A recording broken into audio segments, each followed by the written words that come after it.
да создаваме некои заеднички мигови за паметење. Здраво и добре дојдовте во уште едно видео на каналот Ти можеш, кое што носи наслов "За добри односи се потребни двајца". Јас сум Жаклина, тренер за личен раст и развој. Ова е уште едно видео во циклусот тема на неделата. За оваа недела тоа се меѓусебните односи и можеме да почнеме со темата. Многу често се среќавам со прашањата како до подобри односи, како до подобри меѓучовечки односи, независно дали се работи за приватни односи или службени, односно односи со партнерот, во семејството, со пријателите, со децата, со блиските луѓе, со колегите на работа, со претпоставените, со оние на кои можеби ние сме им претпоставени и така натаму. И често пати луѓето бараат одговори на прашањето како да ги подобрат своите односи, што можат да направат за да имаат подобри односи, зошто некои односи кои што претходно биле добри не се веќе добри. Така што меѓусебните односи се тема на интерес во различни сфери и луѓето на различни начини имаат потреба да најдат методи, алатки, техники за да имаат подобри односи.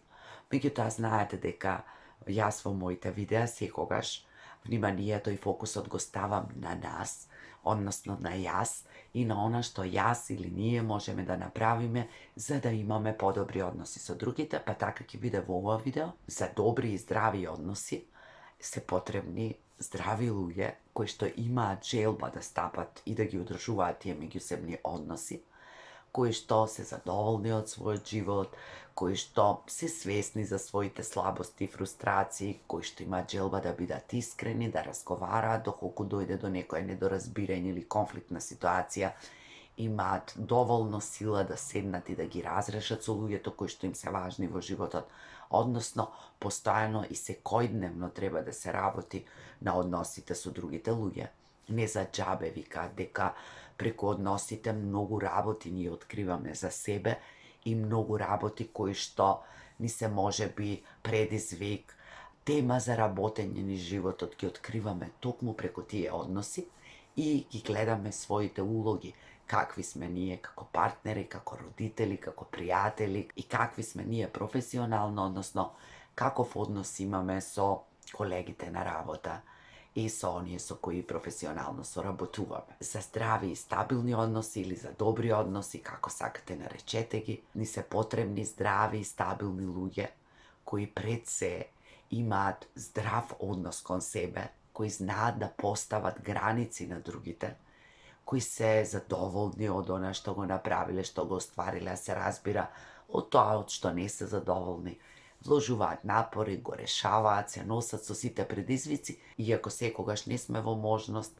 меѓутоа се обидуваме и трудиме нашите односи да не трпат поради нашите лични предизвици или ако понекогаш тоа придонесува да се оддалечиме од некои луѓе, да не можеме да бидеме толку активни, да не можеме да придонесеме во односот. Би било убаво тоа да можеме јасно да го кажеме, а другиот да има трпение и да не причека, да ни остави доволно време за да ги решаваме нашите лични предизвици. Ако тоа не е така, очигледно дека тука не се работи за разбирање, штом нема разбирање, тогаш нема ни вистински односи, ни вистинско пријателство, ни вистинска блискост. Најверојатно тие односи и не траат долго.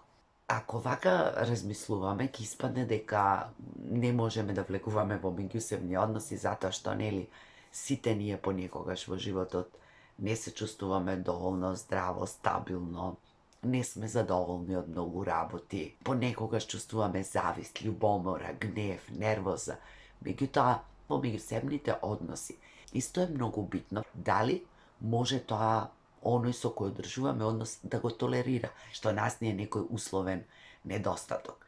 И обратно, дали ние кај нашите пријатели, партнери, роднини можеме да го толерираме и можеме да се носиме со она што недостига, или пак тоа што недостига нам ни е многу важно. Ако ни е многу важно, тогаш тој однос нема понатаму да функционира. Например, ако нам ни е многу важно со нашите блиски пријатели и така натаму да имаме добро поминато квалитетно време, да имаме потреба да разговараме, да бидеме ислушани, а да речеме на другиот, тоа не му е толку битно, таквите односи ќе трпат. Односно, ние ќе се чувствуваме дека не ни се обрнува доволно внимание, може би понекогаш ќе се лутиме, тогаш многу потешко ќе се одржуваат тие односи. Не би требало никој од нас да се менува и прилагодува до толку за да биде прифатен апсолутно од другиот. Треба да си бидеме такви какви што сме, автентични, меѓутоа да најдеме луѓе со кои ќе имаме заеднички интереси, заеднички теми и пред се желба за да се одржуваат тие односи. Кога односите не ни се добри и не ни функционираат, понекогаш имаме тенденција за тоа да ги обвинуваме другите, а понекогаш да се обвинуваме себе си. Или пак сме такви луѓе кои најчесто одговорноста или вината префрлаат на другите, дека тие се виновни затоа што односот не е добар, не успева, не се развива, или пак постојано да се обвинуваме себе си, да ја бараме грешката во себе, да се трудиме да бидеме подобри, подобра верзија од себе, повеќе да му се допаднеме на другиот, повеќе да вложиме уште нешто да направиме.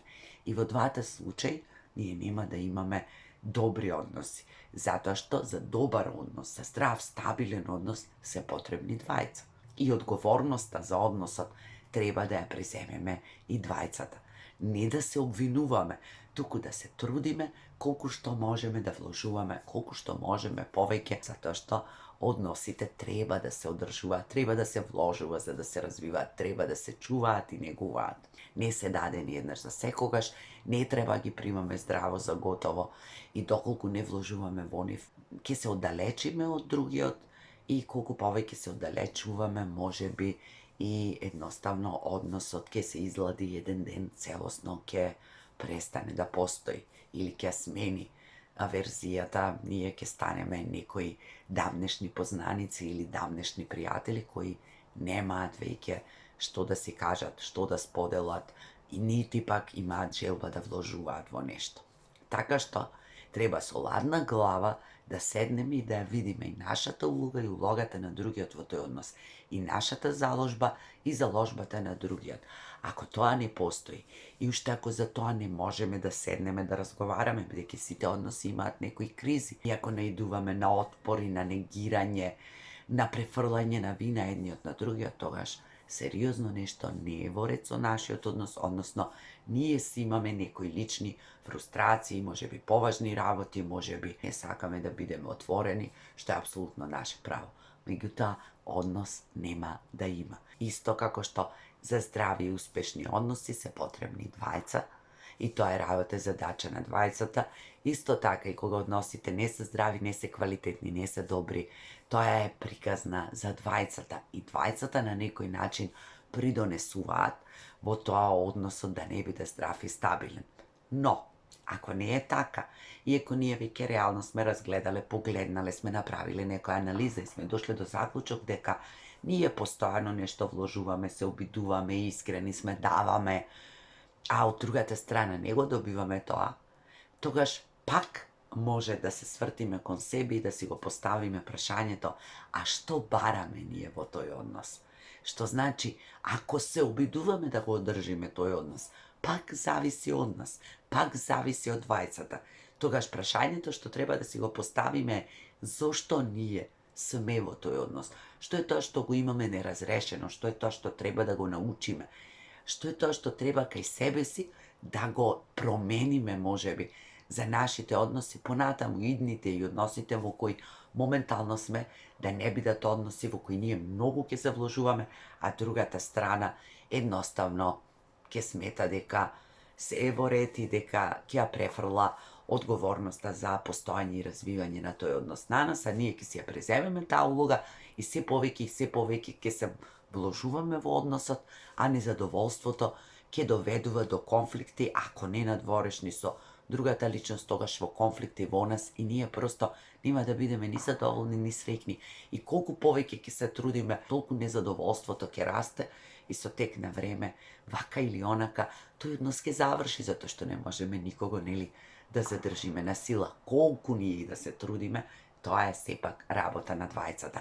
А ако ние толку многу се вложуваме и ако упорно се обидуваме да ги задржуваме односите кои sami po sebi очигледно веќе завршуваат или не водат таму каде што нас ни се допаѓа, тогаш сериозно треба да се позанимаваме со себе си, односно со нашите здрави граници, со нашата потреба да бидеме прифатени, да бидеме во некој однос по секоја цена, со се што сме подготвени да направиме да им угодиме на другите. Тогаш е време да ги совладаме нашите лекции во кои што едноставно ние премногу се даваме и залудно трошиме време и енергија. Да ја преземеме одговорноста за нашиот дел, за нашиот влог, и кога е тој многу мал, и тогаш кога е преголем, па можеби го наметнуваме, ја гушиме, ја притискаме таа личност, која што можеби не толку очигледно, меѓутоа на различни начини ни покажува дека не сака со нас да има таков однос толку близок, така да се развива, или можеби воопшто не сака да постои веќе тој однос. Треба тоа да го почитуваме независно колку нас да не боли и повредува. Нашата одговорност во односи кои не функционираат, кои се конфликтни, кои не трошат, е да го видиме тоа, да се соочиме и едноставно да ставиме некакви граници, крај доколку е тоа потребно, а не да бидеме дел од една токсична приказна во која ние ќе бидеме жртвата и поради некои само нас познати причини ќе трпиме се само да имаме некаков однос со некоја личност. И да резимираме, исто како на почетокот, така и на крајот. За здрави и стабилни односи се потребни здрави и стабилни луѓе кои што знаат што сакаат пред се од себе си, кои што имаат здрав однос кон себе, а потоа може да воспоставуваат здрави односи со другите, кои знаат отворено да комуницираат, кои имаат сила да ги надминуваат конфликтите и разликите со луѓето околу, и ова се однесува на се. И на односите со партнерите, и на односите со децата, и какви ќе бидеме со колегите на работа. Затоа што ако не сме толерантни, или ако сме премногу толерантни дома, така ќе се однесуваме и на работа. Ако сме премногу попустливи, такви ќе бидеме и на работа. Ако приватно сакаме премногу се да држиме под контрола, тоа ќе го правиме и на работното место, или барем најчесто е така. А во здрави и стабилни односи треба рамноправни партнери кои ќе воспостават здрава, искрена и отворена комуникација и кои ќе имаат желба тие односи да се одржуваат и да се развиваат.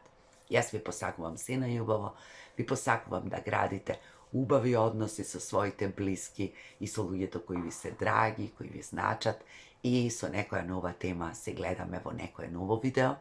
Ставете лайк на видеото ако ви се допаѓа, приклучете се на каналот или стиснете subscribe, погледнете некои од старите видеа и поставете некое прашање, тема, коментар, забелешка, и се гледаме наскоро со некоја нова тема.